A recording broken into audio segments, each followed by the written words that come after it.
Welcome student, welcome to Sinha science academy. Sinha science academy में आपका स्वागत है और मैं उम्मीद करता हूँ आप लोग अच्छे होंगे।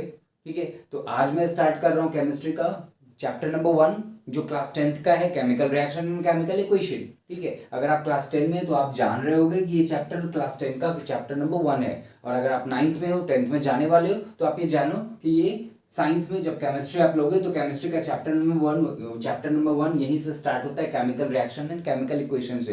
तो आज हम लोग यहाँ पे अपना स्टडी स्टार्ट कर रहे हैं और केमिकल रिएक्शंस का और इक्वेशंस का जो बेसिक चीज है मैं आपको थोड़ा ब्रीफ कर रहा हूँ यहाँ पे। ध्यान से सुनिएगा और बने रहिएगा हमारे चैनल पे।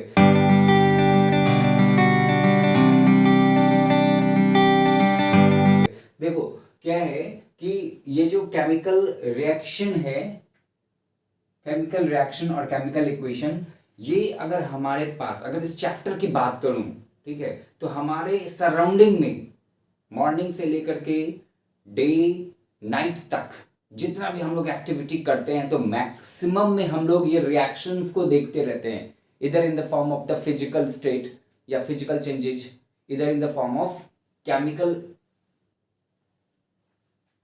के रूप में। ठीक है, केमिकल के रूप में हम लोग का क्या केमिकल चेंजेज वगैरह होता रहता है। कुछ बायोलॉजिकल चेंजेज भी है जो हमारे सराउंडिंग में होता रहता है। तो ये तो चेंजेज की बात है, लेकिन क्या है, अगर हम लोग रिएक्शन और इक्वेशन की बात करें तो इक्वेशन तो रहने दो, अभी आप केमिकल रिएक्शन की बात करें तो ये भी हमारे सराउंडिंग में होता ही रहता है।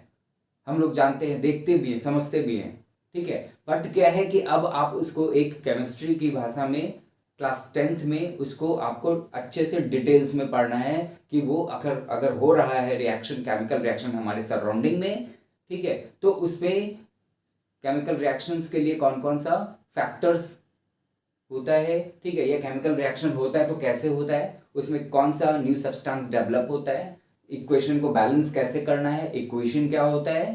ठीक है, और इसमें क्या है, कुछ कुछ कैरेक्टरिस्टिक्स होते हैं केमिकल रिएक्शन के। अगर कोई केमिकल रिएक्शन होता है तो उसका कुछ कैरेक्टरिस्टिक्स होता है, जैसे कि कुछ केमिकल रिएक्शन में गैसेस इवॉल्व होते हैं। ठीक है, कुछ में क्या है, प्रिसिपिटेट बनते हैं जिसको फॉर्मेशन ऑफ पीपीटी बोलते हैं, राइट। किसी में क्या कलर चेंज होता है। तो ये सारा हम लोग देखते रहते हैं और ये सारा चीज जो है हम लोग को इस चैप्टर्स में पढ़ना है। ठीक है, तो सबसे पहले हम लोग इसका डेफिनेशन को क्लियर करते हैं। हमने यहाँ पे लिखा है कि chemical reactions are the process in which new substances with the new properties are form. यहाँ पे जो वर्ड लिखा है हमने, new substances with the new properties. ठीक है, थोड़ा सा इस पे आप फोकस करना, ध्यान देना। ये जो वर्ड मैंने यहाँ पे अंडरलाइन किए है, new substances with the new properties are formed. ठीक है, तो केमिकल रिएक्शंस की अगर बात करूं, जैसे सपोज करो ए और बी, ये दो सब्सटेंस है। ध्यान से समझना, बहुत ही बेसिक है। ठीक है, ए और बी दो सब्सटेंस है और अगर ये मिलके कोई एक न्यू सब्सटेंस ए बी बना रहा है, ठीक है, ए और बी कोई सब्सटेंस है ना, और ये दोनों मिलके ए और बी बना रहा है।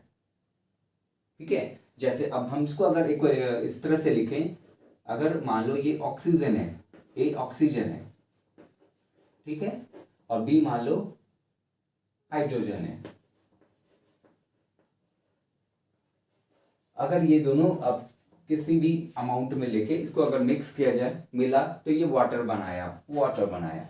ये मैं सिर्फ एक एग्जांपल लिख रहा हूं। ठीक है, ये सिर्फ एक एग्जांपल है, सिर्फ समझने के लिए। ठीक है, अगर ऑक्सीजन और हाइड्रोजन को मिलाया तो ये वाटर बना।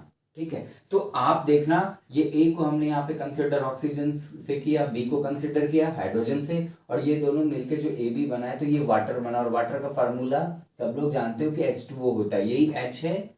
ऑक्सीजन वाला O है और हाइड्रोजन वाला H है। तो ये मिलके ये बनाया। ठीक है, ये दोनों मिलकर ये फॉर्म किया। ठीक है, तो आप देखना यहाँ पे ये दोनों सब्सटेंस, मतलब ऑक्सीजन और हाइड्रोजन की जो प्रॉपर्टीज है और ये जो प्रॉपर्टी है इसकी वाटर की, ये वाटर की प्रॉपर्टी डिफरेंट है इसके प्रॉपर्टी से। ठीक है, तो यही है, क्या वाटर जो ये है, आप इसका यूज क्या करते हो, पीने के लिए यूज करते हो। क्या आप ऑक्सीजन पी सकते हो, क्या आप हाइड्रोजन पी सकते हो, नहीं ना। तो इसलिए यहाँ पे लिखा है कि केमिकल रिएक्शन एक ऐसा प्रोसेस है जिसमें new substance new substance with new properties are form. तो ये न्यू सब्सटेंस फॉर्म हो रहा है इस दोनों के मिलने से, और ये जो सब्सटेंस फॉर्म हो रहा है इसकी प्रॉपर्टी से बिल्कुल ही डिफरेंट है।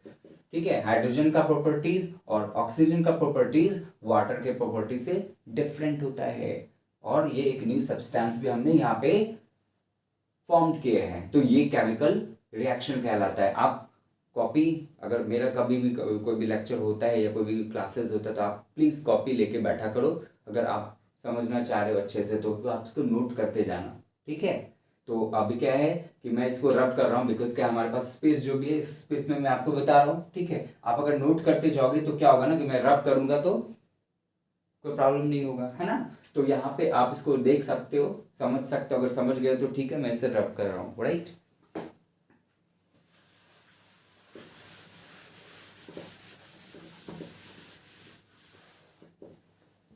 देखो स्टूडेंट, मैंने आपको बताया new substance with new property.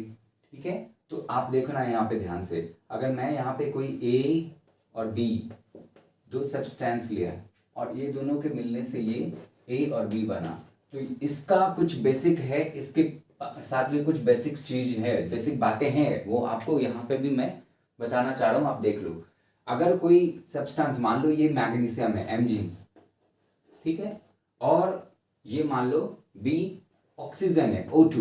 ये मैग्नीशियम है, मैग्नीशियम रिबन के फॉर्म में होता है। ठीक है, उसको क्या है ना सैंड पेपर पे रब करके उसको जलाना होता है ऑक्सीजन के प्रेजेंस में। ठीक है, तो वो क्या होता है ना कि वो बर्न होता है, तो बर्न होकर व्हाइट जैसा वो ड्रिजलिंग लाइट देता है।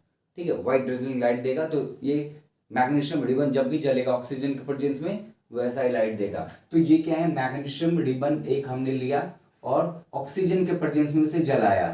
ठीक है, तो जलाने के बाद ये जो फॉर्म करके देता है हमें, वो MgO फॉर्म करके देता है। ये मैंने 2 यहाँ लगाया है, यहाँ पे 2 लगाया है। ये इक्वेशन को बैलेंस करने के लिए मैं आपको बैलेंसिंग भी बताऊंगा तो ये क्लियर हो जाएगा। ठीक है, मैंने यहाँ पे जो 2 लगाया है और यहाँ पे जो 2 लगाया है, ये इसको बैलेंस करने के लिए लगाया है। ठीक है, तो आपको जब मैं बैलेंसिंग सिखाऊंगा, इसी चैप्टर में सिखाऊंगा बैलेंसिंग, तो आपका ये क्लियर हो जाएगा। अभी फिलहाल आप समझो कि ये जो मैग्नीशियम है, ठीक है, अगर इसको ऑक्सीजन के प्रेजेंस में जला दिया तो ये क्या है, मैग्नीशियम ऑक्साइड बनाएगा, Mg का ऑक्साइड बनाएगा ये। ठीक है, और मैग्नीशियम ऑक्साइड कैसा होता है, मैग्नीशियम ऑक्साइड क्या होगा ना कि वो जैसे अगर वो जल रहा है ना तो व्हाइट ड्रिजलिंग लाइट लेके जल रहा है, उजला जैसा एक जो सफेद ज्वाला होता है ना वो लेके वो जलता है। ठीक है, और उसके साथ कुछ ऐश बन के गिरता है, तो उस ऐश को हम लोग कलेक्ट करते हैं, तो वही ऐश है मैग्नीशियम ऑक्साइड। तो आप ही बताना स्टूडेंट, ये जो मैग्नीशियम है जो एक रिबन के फॉर्म में है ना, और ये ऑक्सीजन है, आप सब लोग जानते हो ऑक्सीजन क्या होता है। अगर इसके प्रेजेंस में मैग्नीशियम को जला रहे हैं तो ये ऐश बन के गिर रहा है, तो ये क्या ऐश का प्रॉपर्टी और मैग्नीशियम का प्रॉपर्टी सेम हो सकता है? बिल्कुल नहीं, दोनों का डिफरेंट प्रॉपर्टी है ना। तो यहाँ पे हमने न्यू सब्सटेंस को फॉर्म किया, तो ये केमिकल रिएक्शन है। ये आपको यहाँ तक समझ में आया कि ये केमिकल रिएक्शन क्या होता है। जब कभी भी केमिकल रिएक्शन होगा तो दो सब्सटेंस क्या है, किसी भी रेशियो में दो सब्सटेंस अगर मिक्स होते हैं और मिक्स होने के बाद कोई new substance with new property वो मिलता है। ठीक है, new substance with new property हम लोग ऑब्टेन करते हैं, फाउंड करते हैं। ठीक, तो ये बात हुई केमिकल रिएक्शन की। बट उसके बाद क्या है, हमें ये समझना होता है कि ये जो दो सब्सटेंस है जिसको हमने ए और बी लिखा, ये क्या है, इसको हम लोग रिएक्टेंट्स के नाम से जानते हैं। This one is called reactants. ठीक है, एंड अगर हम लोग जो ये प्रोडक्ट लेते हैं, ये जो रिजल्ट हमें मिलता है, this one is called product. ठीक है, हम लोग क्या है, रिएक्टेंट्स। इस साइड आप देखना, ये जो एरो इंडिकेशन है, इस एरो इंडिकेशन के पहले वाला जो पार्ट है जहां पे ये रिएक्शन हो रहा है। ठीक है, तो ये जो रिएक्शन हो रहा है, इस दोनों को हम लोग रिएक्टेंट्स बोलेंगे, हिंदी में अभिकारक। ठीक है, मतलब रिएक्टेंट्स बोलेंगे इसको। और एरो इंडिकेशन के बाद जो हमने यहाँ पर गेट किया रिजल्ट, जो हमने रिजल्ट गेट किया, तो उसको हम लोग प्रोडक्ट बोलते हैं। ठीक है, तो इसको डिफाइन क्या किया जा सकता है कि इन केमिकल रिएक्शन, अगर कोई केमिकल रिएक्शन हो रहा है तो वहां पे अगर कोई, ठीक है, जो केमिकल रिएक्शन हो रहा है और उस केमिकल रिएक्शन में अगर कोई पार्टिसिपेट कर रहा है, ठीक है। The substance which take part in a chemical reaction, those substance which take part in a chemical reaction is called reactant। जो सब्सटेंस रिएक्शन में भाग लेते हैं उसको हम लोग क्या बोलते हैं, रिएक्टेंट्स बोलते हैं। नोट डाउन कर सकते हो आप, ठीक है। और आफ्टर ये जो आप देख रहे हो ये रिएक्टेंट्स, ठीक है, ये पार्टिसिपेट कर रहे हैं, मिल रहे हैं, और मिलने के बाद क्या है, कुछ प्रोडक्ट को बना रहे हैं। तो ये जो प्रोडक्ट हम लोग गेट कर रहे हैं, ये प्रोडक्ट, ये हम लोग जो रिजल्ट गेट कर रहे हैं, जिस टाइप का भी रिजल्ट हो हमारा, वो रिजल्ट कहलाएगा प्रोडक्ट।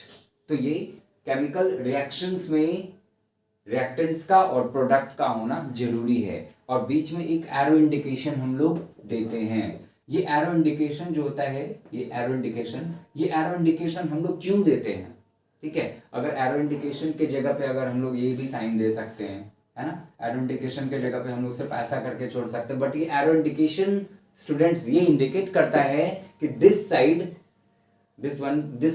अगर इस साइड्स की बात करें तो this sides we get a result, so that's why we are providing an arrow between the reactants and product. Reactants and products के बिटवीन में हम लोग क्या करते हैं, एक एरो साइन करते हैं, जो ये सिंबॉलिक रिप्रेजेंटेशन ये एक बताता है, ये साइन है कि here we get a result, ठीक है। तो ये है हमारा केमिकल रिएक्शन का डेफिनेशन, राइट। तो अगर आपका डेफिनेशन क्लियर है तो मैं इसे रैप कर रहा हूँ, राइट, रुको।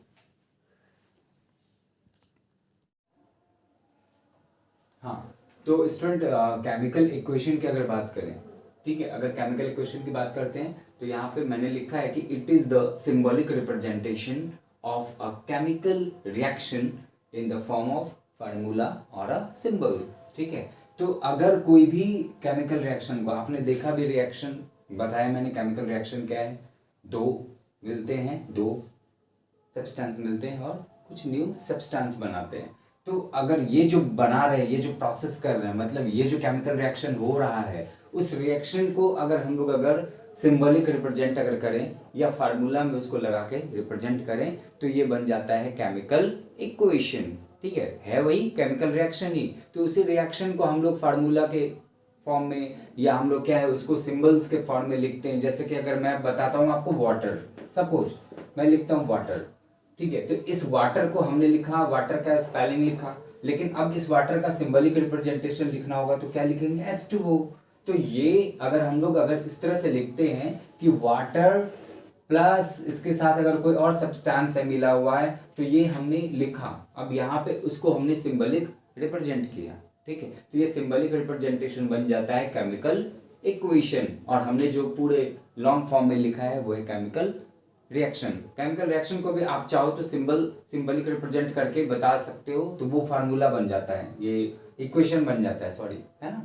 तो ये चीजें, तो इसको देखो मैं थोड़ा सा आपको यहाँ पे एक एग्जांपल्स के थ्रू बताता हूँ कि अगर हम लोग कोई फार्मूला की बात करते हैं, अगर केमिकल इक्वेशन की बात करते हैं अगर, ठीक है, तो अगर हमने यहाँ पे लिखा है जिंक, ठीक है, एक हमने यहाँ पे वर्ड लिखा जिंक, ये रिएक्ट्स करता है हाइड्रोक्लोरिक एसिड के साथ,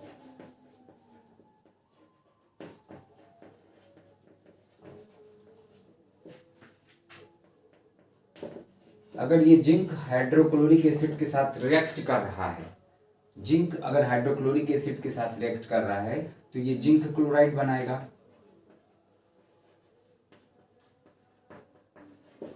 ठीक है, ये जिंक क्लोराइड बनाएगा प्लस हाइड्रोजन गैस रिलीज करेगा। तो ये आप देखो ये केमिकल रिएक्शन है,